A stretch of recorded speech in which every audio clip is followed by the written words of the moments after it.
Realtor Row. So, if you have been paying attention lately, you will have heard that the housing market is heating up a lot more quickly this year than is the norm. And we are finding that there have been an awful lot of home searches in January. And that is because we have a lot of frustrated buyers coming off the fall where they couldn't find a home because of tight inventory and because of competition with other buyers.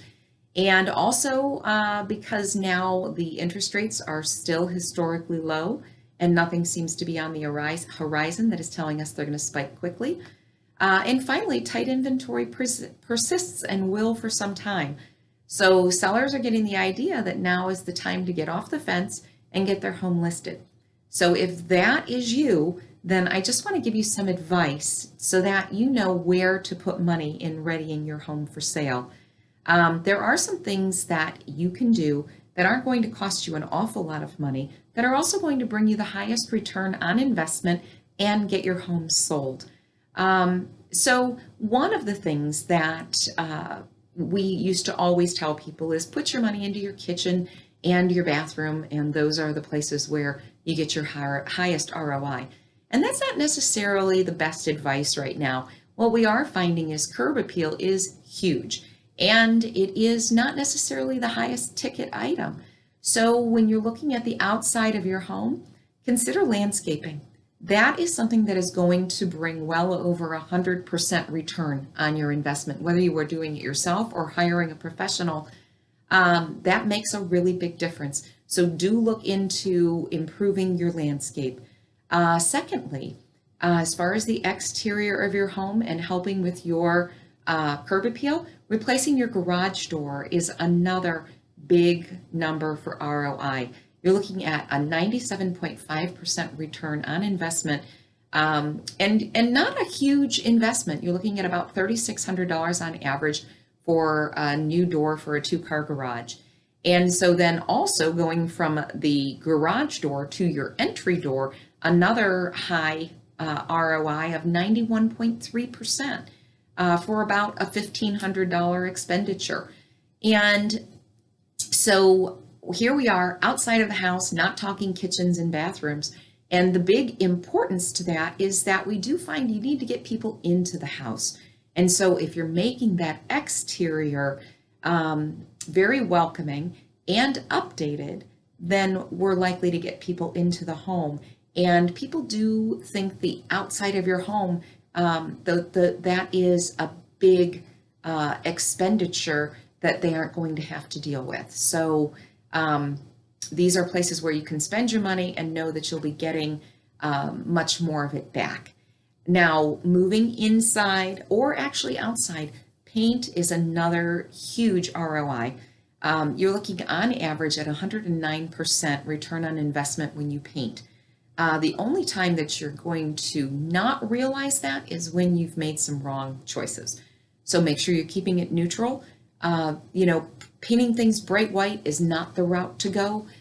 We do need something that warms it up a little bit. And right now we are looking at gray as being the color of choice.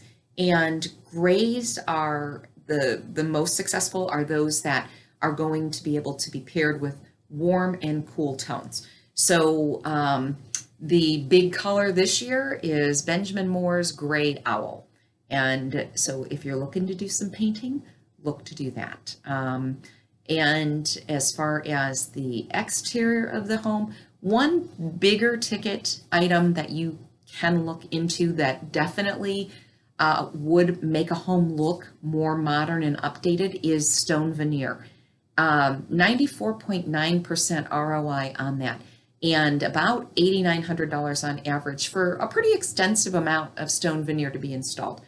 And so once again, that's going to give a fresh new look, and between the garage door, maybe some paint, the entrance door, the stone veneer, not looking at a huge amount of money and yet a big ROI. And the biggest thing is that you're going to be able to sell your home quickly so that you can move on to that next chapter, not linger on the market. And that, of course, is something that you can't even put a price tag on. So I hope that this information has proved valuable.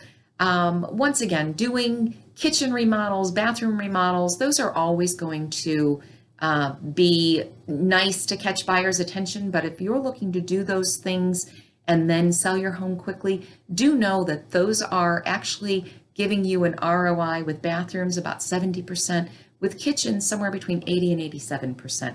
And actually, the 80% comes with your your larger remodel, 87% on your smaller ones. And that's because you tend to personalize more when you start pouring in $60,000 into your kitchen. And so my big piece of advice is do not do huge remodels and then turn around and sell it thinking that you're going to recoup at the same degree. And so next week, I'm going to talk about your worst things to do. I have walked into homes where they have called me after they've done the improvements. They've spent a lot of money, and what they've done is actually going to make their house harder to sell. So on next week's segment, I am going to address those things that are actually not good improvements when you're looking to put your home on the market. So follow me on Instagram, Twitter, LinkedIn, YouTube, and Facebook, and you will be notified the next segment of And Now You Know with Realtor Row. Thanks for listening, and always feel free to drop me a line, give me a call, and I am more than happy to come out and take a look at your home and give you advice. Thanks. Enjoy the rest of your day. Bye-bye.